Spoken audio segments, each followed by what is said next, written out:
What's going on, my fellow Kino Lords? So I decided to take some time and get out another type of catch-up video that I did last week where I kind of get everybody up to speed on some of the films that I've seen lately. Now, 2 out of 4 of these films I'm going to be talking about are actually rewatches, but in my opinion, these rewatches are pretty damn significant, and I just feel like I have a lot to say about them upon rewatch, so that's why they're in here.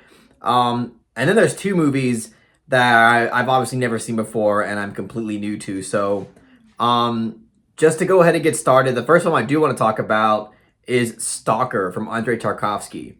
Now, this is a film that, as I mentioned, is a rewatch. And when it comes to Stalker, I kind of have a bit of a complex relationship with it. In the sense that I've always been able to admire the objective qualities to the film, but it just never really personally resonated with me in a way that I found particularly engaging or really all that enjoyable. Again, like I always found the directing and the cinematography and the production design and just like in terms of the technical artistry, I was always able to give it its points there for sure. But personally, I just can never resonate with it. But now, after rewatch, shout out to Pain Raven in the Discord. It was his wheel pick. This is one of his favorite films of all time. I definitely found a lot more enjoyment this time around. I was actually kind of shocked at how much I found myself to be absorbed in this film's plot, absorbed in its atmosphere, and just overall compelled by the dialogue and the presentation. Again, I'm not in the camp that thinks it's a full-blown masterpiece, but I do actually enjoy this film, and this is a film that I would actually love to see on the big screen one day. This film just kind of screams to be experienced in the theater, just because of how integral the sound design and the cinematography is to the film. It has a lot to do with how impactful the presentation is, but Tarkovsky he's kind of popularly known as not only the poetic cinema type of guy, but somebody that presents his film in an incredibly slow fashion. He's kind of what people label as like the master of slow cinema. And, from some of the films that I've seen from him, doesn't always work. But with Stalker, it worked, again, a lot better the second time around. I think me just kind of knowing what this film is helped me a lot on rewatch because I felt like I was able to just sit back and take in this film for what it was. And I felt really absorbed in what this film was going for. It's technically a sci-fi, but it's one of the most subtle sci-fi films you're ever seen because most sci-fi films are very flashy with special effects and production design. But here, a lot of the sci-fi elements and the mystique that surrounds the zone is basically implemented and presented through Tarkovsky's editing style, through the sound design, and also just the way that characters react and interact with each other. Conveys a certain like psychological turmoil because of the effects that they are feeling from the zone. And first time around, I felt like I ran into a problem that I've had with at least half of Tarkovsky's work, which is the dialogue always kind of feeling like just like an obvious mouthpiece for Tarkovsky. And here I felt like the dialogue was a lot more natural, and also a lot more structured in a decently paced and natural way. Because actually for a long time we don't get these long monologue and long dialogue exchange sequences between characters about all these philosophical ideas. This film kind of, in a way, dedicates just certain moments to these type of philosophical exchanges. And I felt like, again, it just felt a lot more natural and a lot more compelling here. But ultimately, I felt like the theme of this film we've seen this type of central theme all across artworks throughout the history of art in general that has to do with the journey being more valuable than the destination. This film explores that, but to me, this is almost like one of the like this is like the ultimate journey versus destination type of film, and I feel like philosophically and thematically and narratively, it just I think it welcomes and explores that theme incredibly well. And yeah, like overall, I am kind of surprised how much I really enjoyed Stalker the second time around. This is something that I actually might buy on Criterion, which is again kind of shocking to me. But anyway, yeah, the first time I rated Stalker, I gave it a soft 8 out of 10, but that was me just going off like just pure objectivity. I kind of left my personal enjoyment feelings out of it. If I was going from like personal enjoyment, I would have rated it like maybe a soft 6 or maybe even a strong 5. That's how much I really didn't find that much enjoyment in it the first time. But now I can comfortably rate this film a solid 8 out of 10 based on both enjoyment and objectivity. Yeah, I really enjoyed Stalker. So moving on to the next film. This is a film. This is a German film that's called "Nothing Bad Can Happen." Very misleading title, by the way. But yeah, this is a film that is known to be a really fucked up movie. I mean, so fucked up that you can find it on fedupmovies.com, and it's a film that honestly, like for the first 35 to 40 minutes of this film, I thought it was really great. Like I was really enjoying it.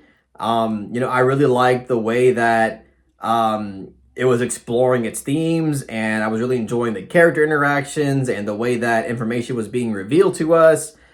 And then for a good portion of the second half and all of the third act, it just, I guess it's just kind of spoilery, so I guess caution here, but it kind of just devolves into, in my opinion, a type of one-dimensional, thematically speaking and narratively speaking, a type of allegory for the death and torture and the crucifixion of Jesus Christ. It just gets really obvious and predictable with where it's going, and as you're watching it, you're really kind of hoping that it subverts that predictability, but it doesn't. It just kind of continues on and does exactly what you kind of expect it to do.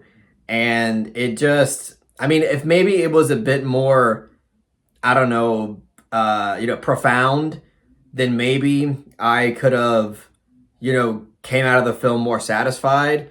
But since it makes you sit through so much torturous and dehumanizing elements that are really hard to watch, I just don't really think it was all that worth sitting through the graphic content, knowing that after once you get out of it, it really wasn't all that profound.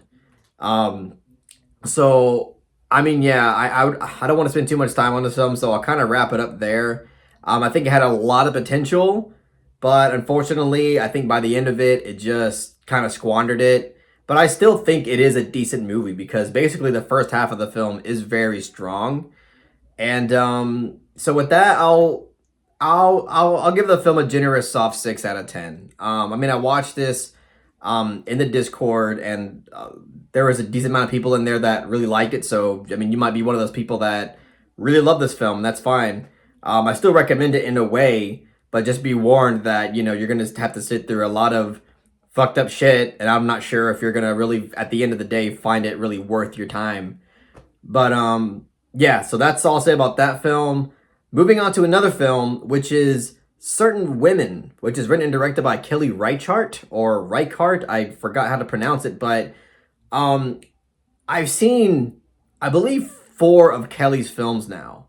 And all I gotta say is that I am just really loving her as a filmmaker. I mean, I can confidently say that she's at the very least in my top 3 favorite contemporary female filmmakers. I mean, especially after watching Certain Women, I have completely fallen in love with her subtle filmmaking style. I think that this is somebody that truly understands the power and the impact that subtlety has in the art form. And she just displays that completely with Certain Women. The plot of this film is, I mean, it's basically like an anthology I mean, we have three different stories in this film, and they're very loosely tied together. But we basically get three different stories in this film, obviously all involving women, and obviously involving some type of struggle. And I just think that this film was engaging from start to finish. Like, this film could have been not loosely tied in together at all. This could have been completely separate stories, and I still would have really loved it. I just found all the characters very interesting. Again, all of the conflicts and struggles that they had to deal with, engaging and compelling.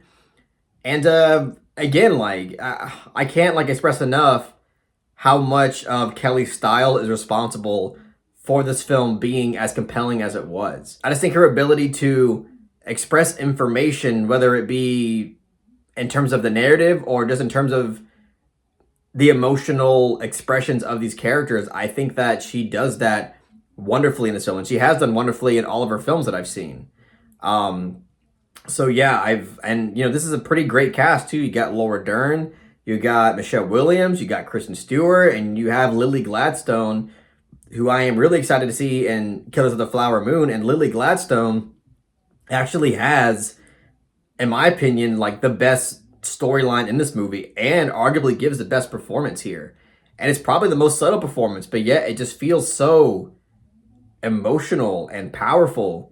And yeah, that the last story in this film is the one with both Lily Gladstone and Kristen Stewart, and that story was just so engaging and just so, I don't want to say the word because I might be a little bit too spoilery, but I'll just say that emotionally speaking, it was so impactful and at times a bit draining.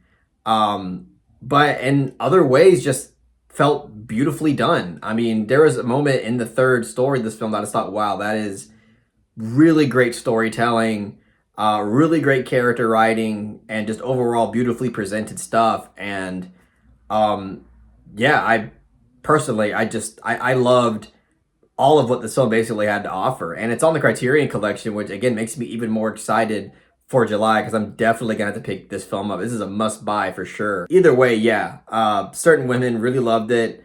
And in terms of the rating, I'll give it a soft 9 out of 10. All right, so the last film I'm going to be talking about is a film that I've seen already. And I haven't seen it in what feels like 4 years now. And I had the opportunity to see this film in 35 millimeters, so I figured if now is not the time, when is it? So the film I'm talking about is Irreversible from Gaspar Noé. Yeah, I mean, I've made 2 videos on this film on my channel. I did a scene analysis and just a normal review for it. And I still feel compelled to talk about this film, mostly just because I wanted to give you guys an insight on how my rewatch of this film impacted me, and how it was different on rewatch. Because again, I saw this on 35 millimeter, and I've only seen, this is the second film I've ever seen on 35 millimeter.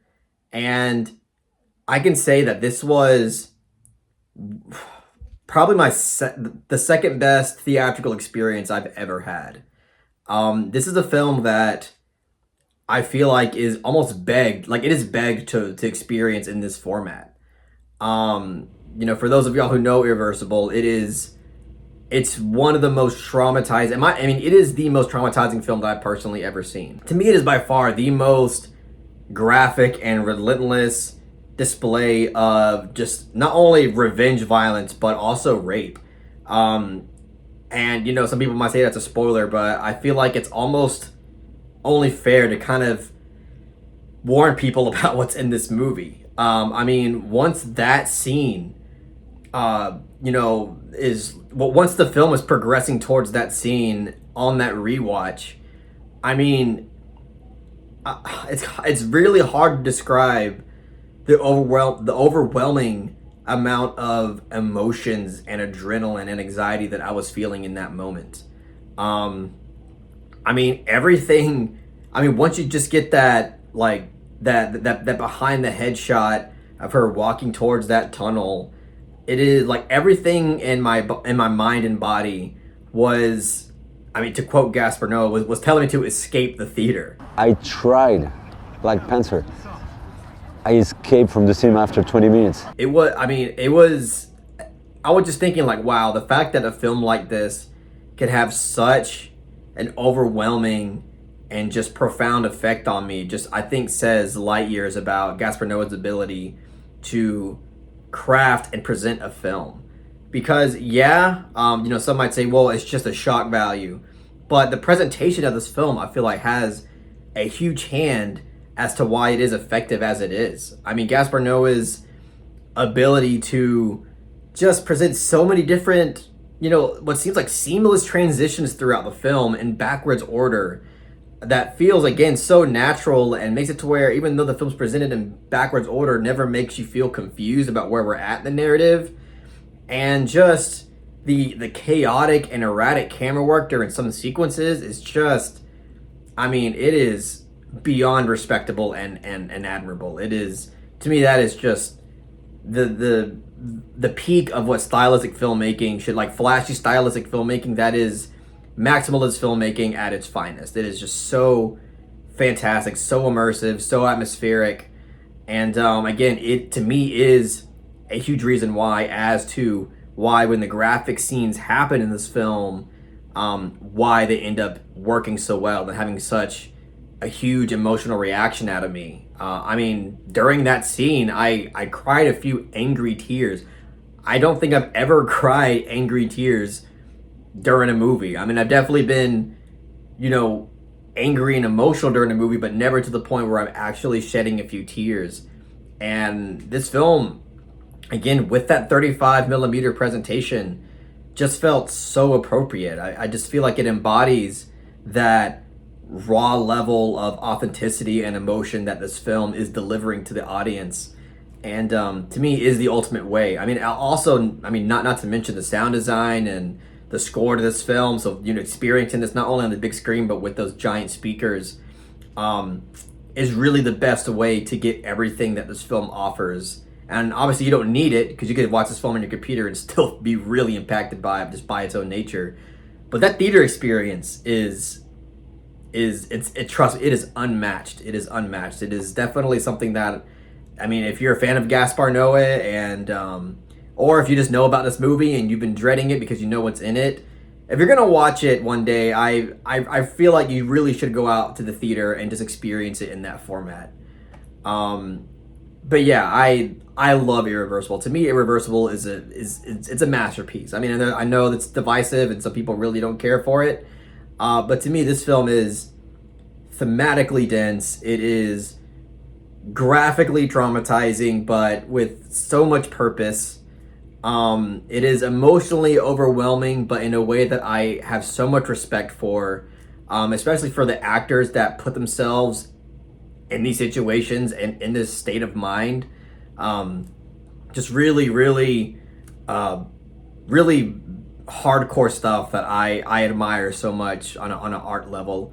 But yeah, I really, really love this film. So to me, Irreversible is a 10 out of 10. It's, I mean, there's nothing about this film that I would change at all, and it's so compelling.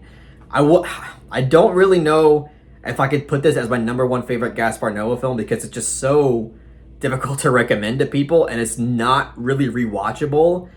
I don't think I'm gonna watch this film for another like 6 to 7 years, just because of how traumatizing and how emotionally exhausting it is. But you know, it's just tough because Climax to me is also a 10 out of 10, but it's not as emotionally devastating and exhausting. I mean, yeah, it's adrenaline fueled and it's super suspenseful and it's got a lot of disturbing shit in its own right, but compared to Irreversible, Climax is so much more. It's, I mean, I've seen that film already like 5 times already, so but yeah, anyways, those are all the films that I've seen recently. I mean, there's a few more, but these are the 4 that I really, really wanted to talk about.